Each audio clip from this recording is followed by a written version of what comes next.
I'm ready to go.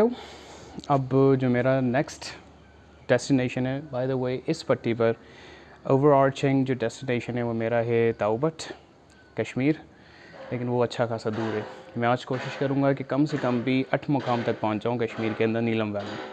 By the way क्योंकि मैं bike पर हूँ तो कुछ चीज़ें मैंने अपने हिसाब से ली हुई है जो कि बहुत ज़्यादा ज़रूरी हैं। Last time I met with an accident, तो जैसे कि ये ग्लव्स हैं, अक्सर इसको पुलिस और आर्मी पहनती, तो ये ग्लव्स ठीक है सही प्रोटेक्शन के लिए, तो अच्छी इसके अंदर ग्रिप है।